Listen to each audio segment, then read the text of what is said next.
Hi, welcome to Prime Example. I'm Terra Corrupt. In this new series, I'll be taking a genre every episode, taking 3 examples I think best encompass this genre, or do it right, and discuss what makes them prime examples of their genre. I'd like to tell you I'm going to be calm, analytical, and unbiased, but I won't. Go play Silent Bomb! 3D platformers are hands down one of my favourite genres of all time. It is in some ways the ultimate genre, if you will. I mean, the first fully realised 3D environment was made for a platformer, Super Mario 64. With it having developed in the years since, we've seen different variations of the 3D platformer. Fusions of the genre with stealth, shooting, and whatever the fuck that is. Now, here are some of the rules. Number 1, if I haven't played the game, I'm not going to talk about it. That would be stupid and impossible. I'm not Dynamo. Number 2, you are going to disagree with me. It's almost a certainty. This is the internet and I'm discussing video games. In an effort to please the masses, at the very end I'll deliver a sentence on some of the things other 3D platformers did right, but I didn't feel were prime examples. Number 3. The 3 games we will be discussing today are Super Mario Galaxy, Spyro 2, and Banjo-Kazooie. I chose Super Mario Galaxy over its sequel because I felt the hub world really worked to Galaxy 1's advantage over Galaxy 2's Starship Mario. Also, the quest for the green stars in Galaxy 2 put me off quite a bit, and I felt it was an attempt in increasing the longevity of the game by placing stars in random locations. Other than that, the things I'll be addressing when talking about Galaxy will be more so about its presentation and feel than anything else. Spyro 2 makes it over the first game because of its improvement on the original formula. Why then is it here over the third entry?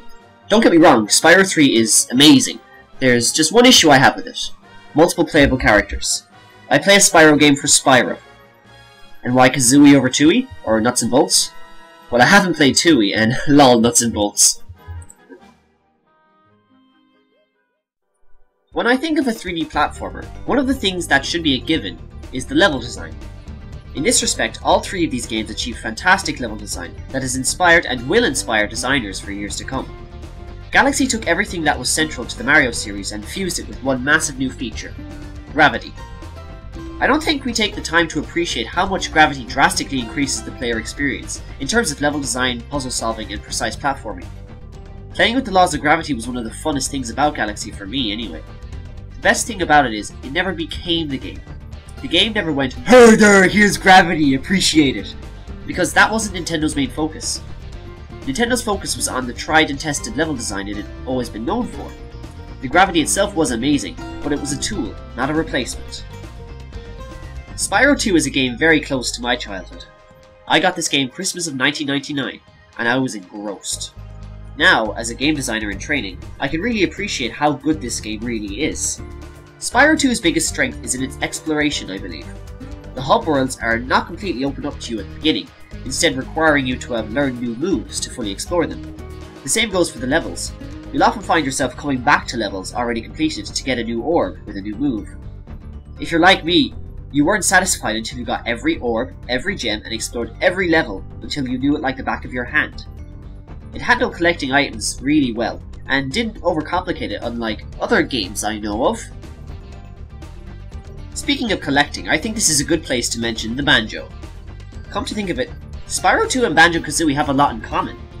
Large hub worlds, different levels, scattered around, collectibles, hidden treasures, etc. But while Spyro 2 was mostly about progressing from level to level and having a lot of side stuff to do if you were interested, Banjo-Kazooie's side stuff is the main stuff. When you enter a level, there is no talisman, no end goal.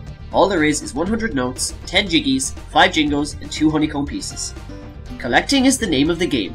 Before they got a chance to go overboard in Donkey Kong 64, actually, hold up, just to clear up, Donkey Kong 64 is amazing and I love it so much, and I personally love the overcollecting, but I do acknowledge that it's not good game design, as when I was a kid I used to forget about what I had to collect for different things in the game. Anyway, back to Kazooie. Large open worlds with lots to discover, lots of challenge and a lasting replayability. What makes all 3 games prime examples of gameplay are their accessibility, their player motivation, and their power to the player. Difficulty-wise, all 3 games start off pretty easy, to break the player in, as you do. But closer and closer you come to the endgame, you'll find it picks up in difficulty, and you start getting put under pressure, but never to the point of rage quitting.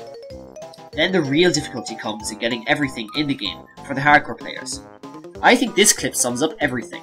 Trouble with the trolley, eh? Trouble with the trolley, eh? Trouble with the trolley, eh? This in turn keeps the player wanting to play. In Galaxy, the more stars you collect, the more places you discover, the more comet medals you collect, the more challenges you unlock. In Spyro 2, most levels have a special minigame or something similar to get that one last ore, and you wanted to see just how many gameplay types this game had. Also, you wanted to get more rides at Dragon Shores because that place was fucking awesome. In Banjo-Kazooie, if you were good and collected lots of stuff by the endgame, you were treated to red health and other goodies, not to mention a hidden ending, should you get 100 Jiggies. These games made the player feel in control of their character, fully. Mario had different suits, Spyro had different breaths and gaits, and Banjo-Kazooie had different pads and power-ups unlocked to you over the course of the game. You wanted to see what you could do next in the next level, should you continue. This is keeping the player sat down in their beanbag chair that their mam got them for €2 at Penny's. So, these games are fun. So what?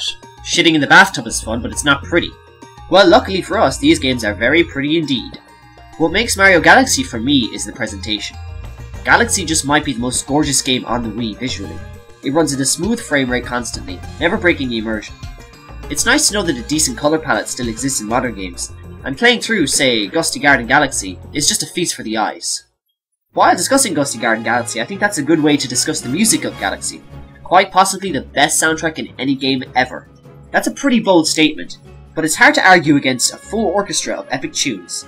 And my god are they epic. To the point where it's actually strange how they even fit in a Mario game.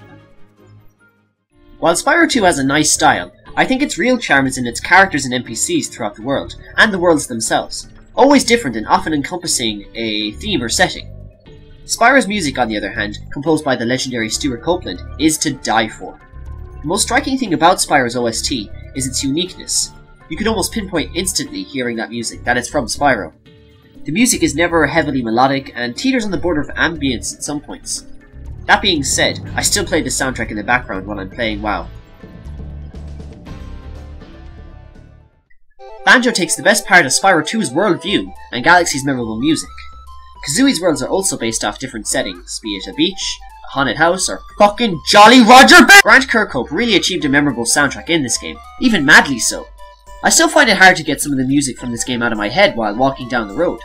It's simple but effective, just like Banjo-Kazooie itself. Mr. Kirkhope is truly one of my favourite composers, and I hope we hear more of him in the future.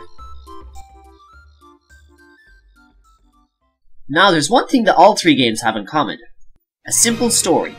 I think that is the key to a 3D platformer. Don't misunderstand, I'm not saying story isn't important in games. For fuck's sake, my favourite game of all time is Final Fantasy VI.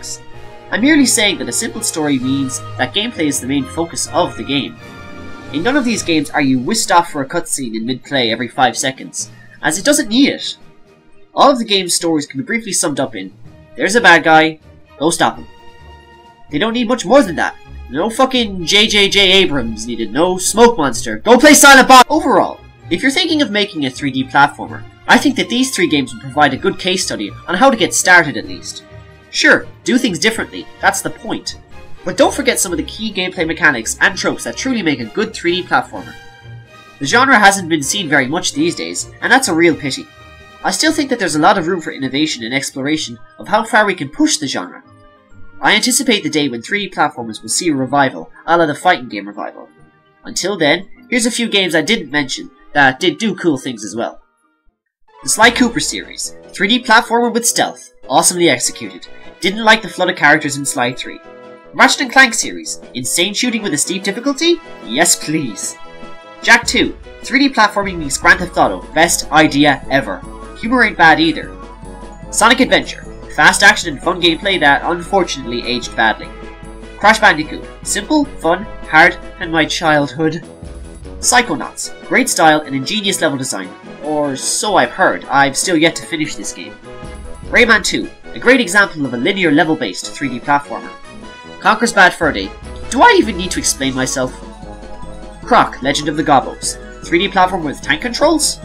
And it worked? Glover, what the fuck? And there are my arguments. I hope you enjoyed, and please don't forget to subscribe.